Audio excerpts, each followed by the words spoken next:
बच्चों नमस्कार, मैं राकेश विश्वकर्मा उत्कृष्ट विद्यालय भोपाल से। आज हम कक्षा 11वीं की क्लासेस में प्रक्षेप गति के बारे में अध्ययन करेंगे। इसके पहले की क्लासेस में हमने गति के समीकरणों के बारे में देखा था। यदि आपने नहीं देखा है तो आप आसानी से देख सकते हैं कि गति के समीकरण किस प्रकार से व्युत्पन्न क्या किए जा सकते हैं। चलिए अपन आज स्टार्ट करते हैं। प्रक्षेप गति, वास्तव में प्रक्षेप गति है क्या? प्रक्षेप गति वास्तव में द्विमीय गति का एक उदाहरण होता है। द्विमीय गति क्या होती है कि जब कोई वस्तु नत समतल पर गति करती है, यानी जब कोई वस्तु सरल रेखा पर गति करती है तो वस्तु किस प्रकार की गति को हम क्या कह देते हैं? एकविमीय गति कहते हैं। और जब कोई वस्तु नत समतल पर गति करती है तो वस्तु किस प्रकार की गति को हम क्या कह देते हैं? द्विमीय गति कहते हैं। और जब कोई वस्तु मुक्त आकाश पर गति करती है तो वस्तु किस प्रकार की गति को हम क्या कह देते हैं? त्रिविमीय गति कहते हैं। नत समतल पर गति करना है सीधी रेखा, नत समतल पर गति करना है द्विमीय गति का उदाहरण है। और द्विमीय गति के अंतर्गत कौन सी आ जाती है? यहाँ पर प्रक्षेप गति आ जाती है। तो चलिए अपन स्टार्ट करते हैं कि वास्तव में प्रक्षेप गति क्या है। कक्षा 11वीं में यह क्वेश्चन बहुत ही ज्यादा पूछा जाता है और यह पूछा जाता है कि प्रक्षेप का पथप्रबल क्या होता है। तो आज अपन इसी के बारे में अध्ययन करेंगे। देखते हैं प्रक्षेप गति। प्रक्षेप गति में क्या है कि स्वाभाविक सी बात है, जब हम किसी वस्तु को ऊपर की ओर फेंकते हैं तो ऊपर तो जाता है, वो कहाँ गिर जाता है? फिर नीचे की ओर आ जाता है। यदि उस वस्तु को हम ऊर्ध्वाधर फेंकेंगे तो वो वस्तु बिल्कुल सीधे जाएगी और सीधे जाकर हमारे कहाँ पर? सिर पर आकर क्या हो जाएगी? गिर जाएगी। यानी ऊर्ध्वाधर यदि फेंकेंगे तो वहीं पर आके क्या होगी? गिरेगी। लेकिन यदि किसी वस्तु को ऊर्ध्वाधर से भिन्न किसी अन्य दिशा में फेंका जाएगा तो वस्तु एक वक्राकार पथ बनाती है और वक्राकार पथ बनाते हुए पृथ्वी के किसी अन्य स्थान पर जाकर गिरती है। अर्थात कैसे? हम क्या कह सकते हैं कि ये हो गया हमारा ऊर्ध्वाधर और ये हो गया हमारा क्षैतिज, ये हो गया एक्स अक्ष और ये हो गया हमारा वाई अक्ष। जब किसी वस्तु को ऊर्ध्वाधर से भिन्न, देखिए ऊर्ध्वाधर ये हो गया, ऊर्ध्वाधर से भिन्न किसी भी अन्य दिशा में फेंक सकते हैं। ऊर्ध्वाधर से भिन्न किसी अन्य दिशा में फेंका जाता है तो वस्तु एक वक्राकार पथ बनाते हुए पृथ्वी के किसी अन्य स्थान पर जाकर क्या होती है? गिरती है। वस्तु की इस प्रकार की गति को ही हम क्या कह देते हैं? प्रक्षेप कह देते हैं। सभी को समझ में क्या होगा? क्या स्पष्ट करेंगे कि जब किसी वस्तु को ऊर्ध्वाधर से भिन्न किसी अन्य दिशा में फेंका जाता है तो वस्तु एक वक्राकार पथ बनाते हुए पृथ्वी के किसी अन्य स्थान पर जाकर गिरती है। वस्तु की इस प्रकार की गति को ही हम क्या कह देते हैं? प्रक्षेप गति कह देते हैं। जिस बिंदु से इस बिंदु को क्या बोलते हैं? प्रक्षेप बिंदु कह देते हैं। प्रक्षेप बिंदु। उस वस्तु को क्या बोलते हैं? जो इस वस्तु को फेंकते हैं उस वस्तु को अपन क्या कह देते हैं? प्रक्षेप कह देते हैं। चलिए परिभाषा क्या होगी? जब किसी वस्तु को ऊर्ध्वाधर से भिन्न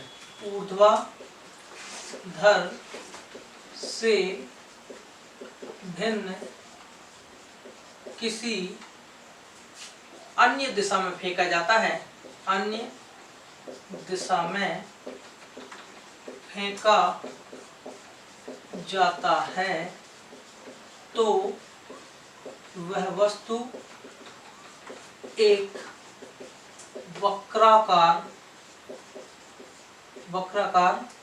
पथ बनाते हुए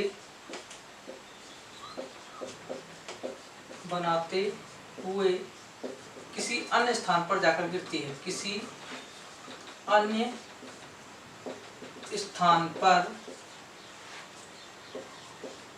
जाकर गिरती है। वस्तु की इस प्रकार की गति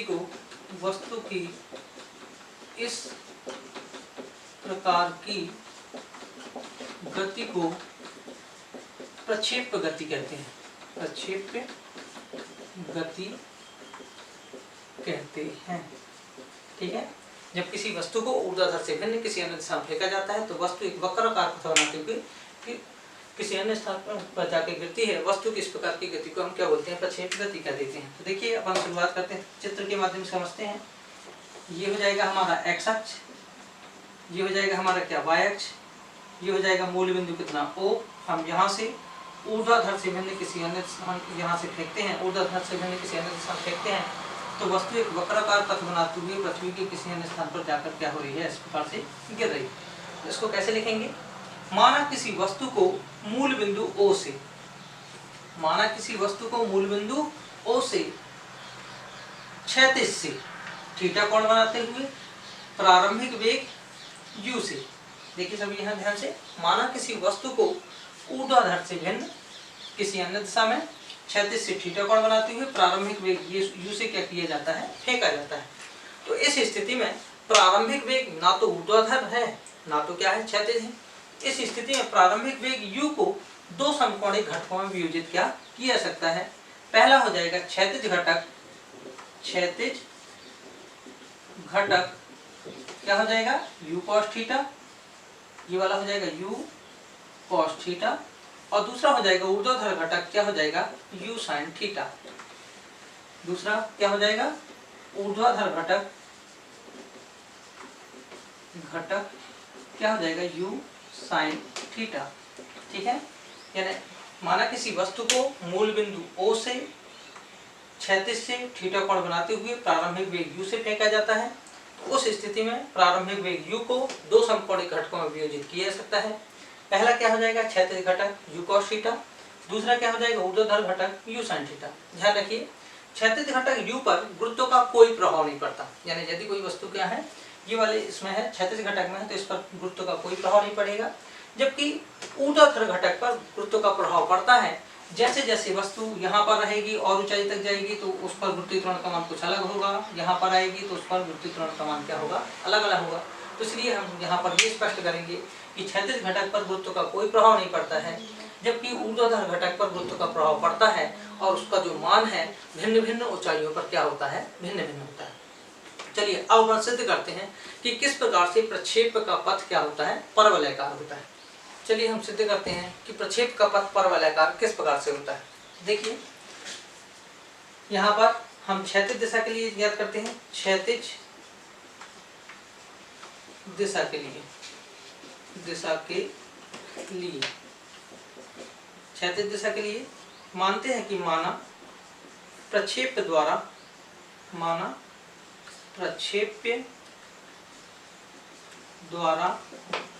क्षैतिज दिशा में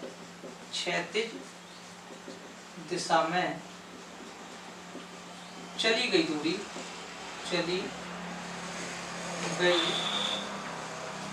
दूरी कितनी है, x है।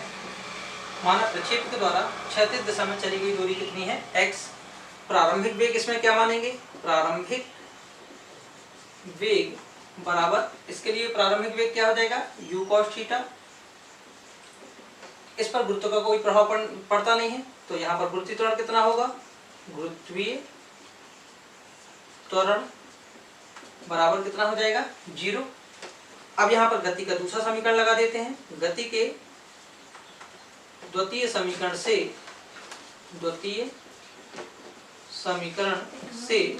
क्या है, गति का दूसरा समीकरण s बराबर ut प्लस 1/2 at²।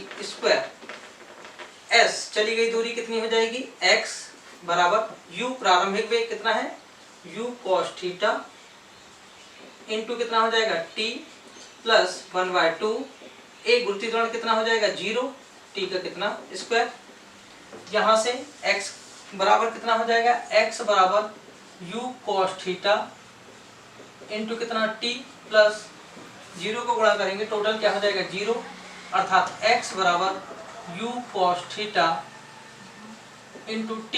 यहाँ से यदि हम t का मान याद करना चाहें तो t बराबर कितना हो जाएगा, ये u cos थीटा x के बटे में आ जाएगा, अर्थात x बटे u cos थीटा।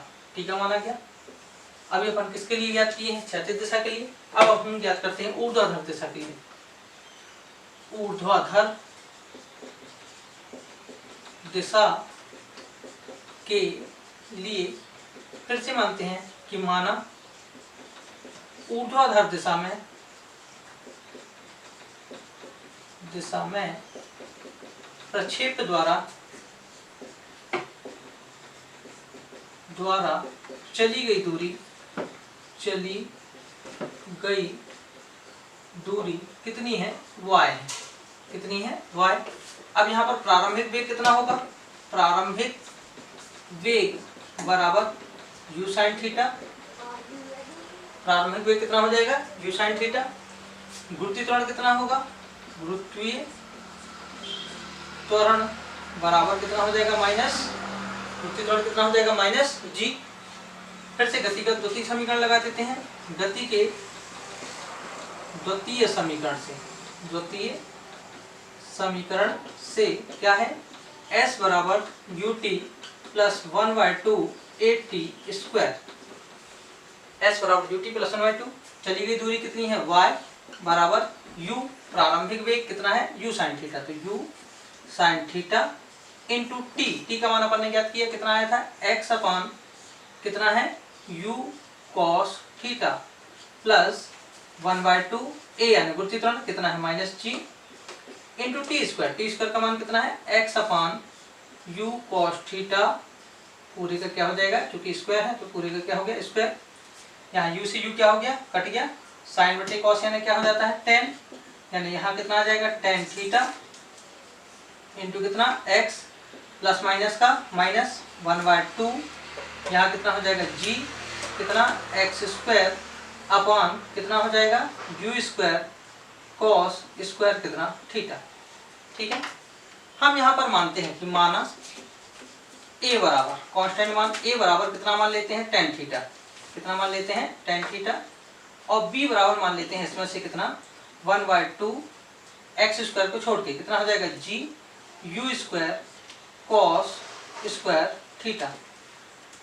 जब tan थीटा को हमने a मान लिया तो अब कितना बचा y बराबर a x minus x square को छोड़ के पूरा क्या मान लिया अपन b x स्क्वायर, ये किसका समीकरण होता है परवलय का, ये किसका समीकरण है परवलय का। अतः हम कह सकते हैं कि प्रक्षेप का पथ क्या होता है परवलयाकार होता है।